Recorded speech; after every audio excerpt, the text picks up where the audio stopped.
Madam President, Excellencies, distinguished members of the General Assembly, greetings and namaskar from 1.4 billion people of Bharat. I congratulate the President of the General Assembly, His Excellency Mr. Philemon Yang, and strongly support the 79th UN General Assembly's theme of leaving no one behind. Madam President, we are gathered here at a difficult time. The world is yet to recover from the ravages of the COVID pandemic. A war in Ukraine is well into its third year. The conflict in Gaza is acquiring wider ramifications. Across the global south, development plans have gone off rails and SDG targets are receding. But there is more. Unfair trade practices threaten jobs, just as unviable projects raise debt levels. Any connectivity that flouts sovereignty and territorial integrity acquires strategic connotations, especially when it is not a shared endeavor. Technology advancements, which have long been a source of hope, are now equally a factor of anxiety. Climate events occur with greater intensity and frequency. Food security is as worrisome as health security. In truth, the world stands fractious, polarized, and frustrated. Conversations have become difficult, agreements even more so. This is surely not what the founders of the United Nations would have wanted of us. Madam President, almost exactly 8 decades ago, the first steps towards the formation of the UN were taken near here at Dumbarton Oaks. Refined thereafter at the Yalta Conference, they were finally approved in San Francisco. The debates of that era centered around how to ensure world peace, a prerequisite for global prosperity. Today, we find both peace and prosperity equally endangered. And that, Madam President, is because trust has eroded and processes have broken down. Countries have extracted more from the international system than they have put into it, enfeebling it in the process. We see that vividly in every challenge and every crisis.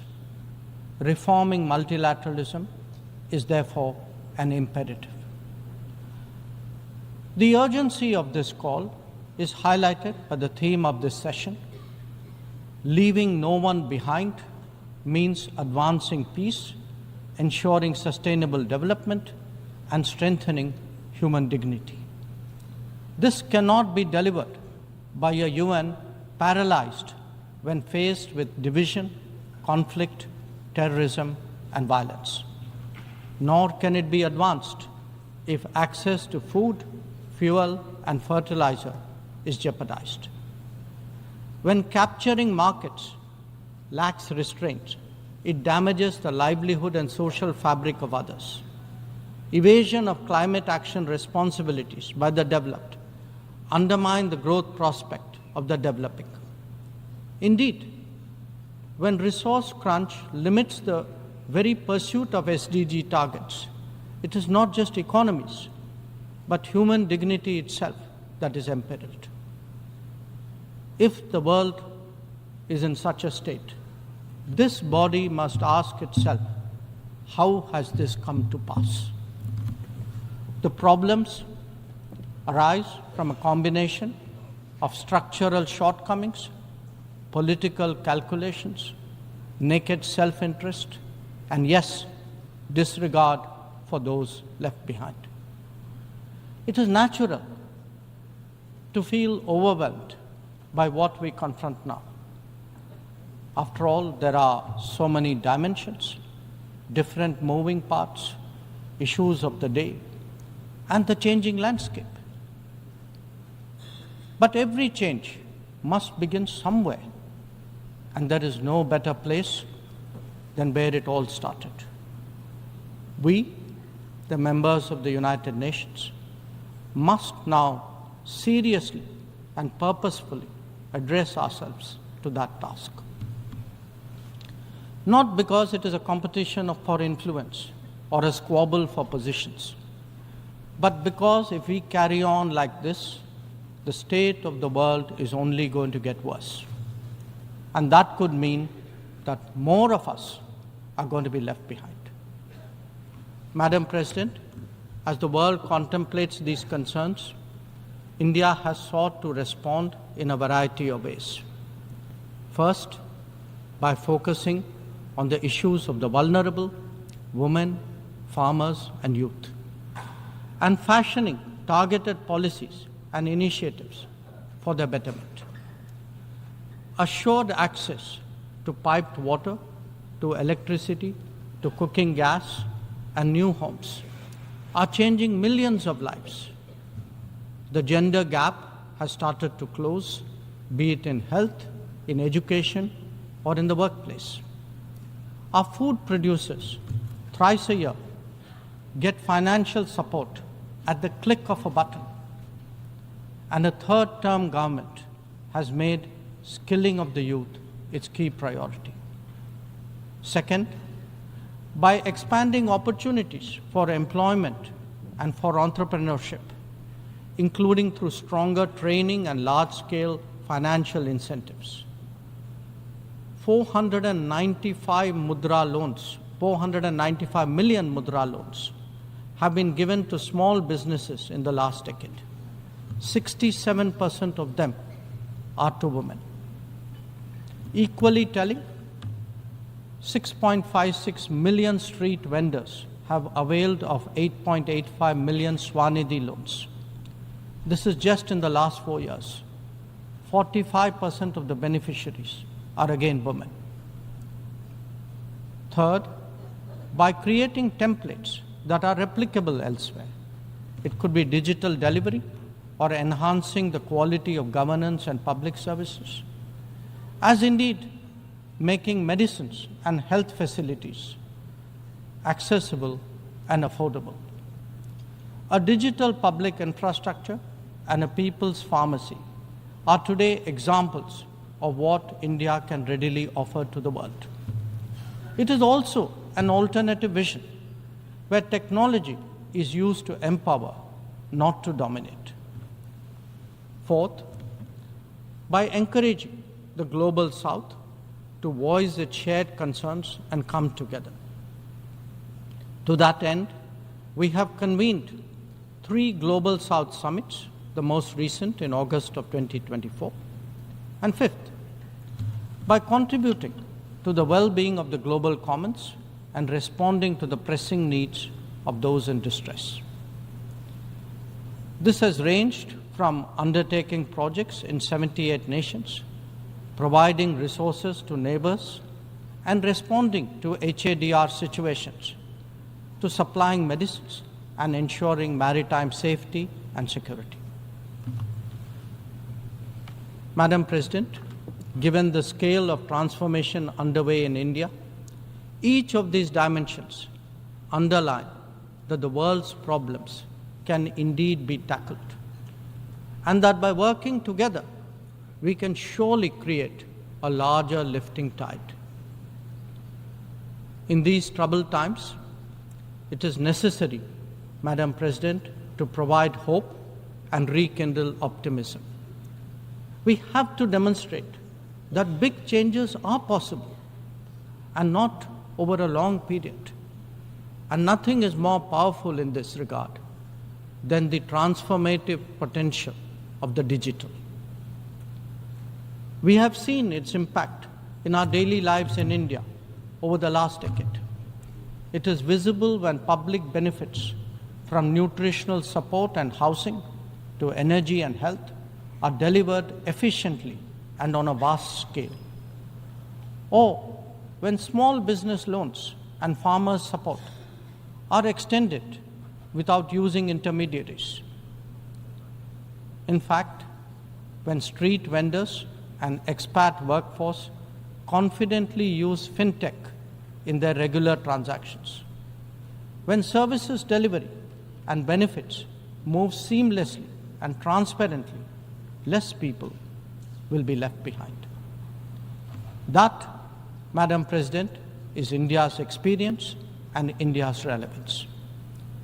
Such leapfrogging possibilities, coupled with people-centric policies and visionary leadership, can be real game changers.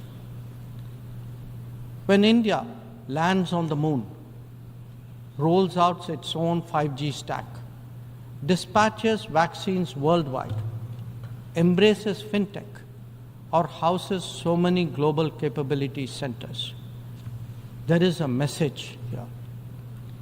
Our quest for a Viksit Bharat or a developed India will understandably be followed closely.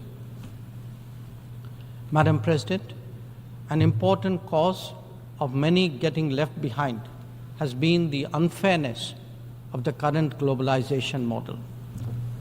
Over-concentration of production has hollowed out many economies, impacting their employment and social stability. Democratizing global production, building resilient supply chains, ensuring trusted digital services, and espousing an open source culture, all these promote widespread prosperity. There are economic answers, just as there are social ones. Madam President, the UN has always maintained that peace and development go hand in hand. Yet, when challenges to one have emerged, due regard has not been given to the other. Clearly, their economic implications for the weak and vulnerable need to be highlighted. But we must also recognize that conflicts themselves must be resolved. The world cannot be fatalistic about the continuation of violence on a large scale, no more than be impervious to its broader consequences. Whether it is the war in Ukraine or the conflict in Gaza, the international community seeks urgent solutions. These sentiments must be acknowledged and acted upon. Madam President, the UN is a testimony to the agreed principles and shared objectives of the world order. Respect for international law and commitments are among the foremost in that regard. If we are to ensure global security and stability, then it is essential that those who seek to lead set the right example. Nor can we countenance egregious violations of our basic tenets. Terrorism is antithetical of everything that the world stands for. All its forms of and manifestations must be resolutely opposed. The sanctioning of global terrorists by the United Nations should also not be impeded for political reasons. Madam President, many countries get left behind due to circumstances beyond their control. But some make conscious choices with disastrous consequences. A premier example is our neighbor, Pakistan. Unfortunately, their misdeeds affect others as well, especially the neighborhood. When this polity instills such fanaticism among its people, its GDP can only be measured in terms of radicalization and its exports in the form of terrorism. Today, we see the ills it sought to visit on others consume its own society. It can't blame the world. This is only karma. Madam President, a dysfunctional nation coveting the lands of others must be exposed and must be countered. We heard some bizarre assertions from it at this very forum yesterday. So let me make India's position perfectly clear. Pakistan's cross-border terrorism policy will never succeed, and it can have no expectation of impunity. On the contrary, actions will certainly have consequences. The issue to be resolved between us is now only the vacation of illegally occupied Indian territory by Pakistan, and of course, the abandonment of Pakistan's long-standing attachment to terrorism. Madam President, the global order is inherently pluralistic and diverse. The UN began with 51 members. We are now 193. The world has changed profoundly, and so have its concerns and its opportunities. But to address both, and indeed to strengthen the order itself, it is essential that the UN be the central platform for finding common ground. And that it certainly cannot be by remaining anachronistic. Large parts of the world cannot be left behind when it comes to deciding the key issues of our times. An effective and efficient UN, a more representative UN, and a UN fit for purpose in the contemporary era is essential. Let us therefore send out a clear message from this UNGA session. We are determined not to be left behind. By coming together, sharing experiences, pooling resources, and strengthening our resolve, we can change the world for the better. I thank you, Madam President.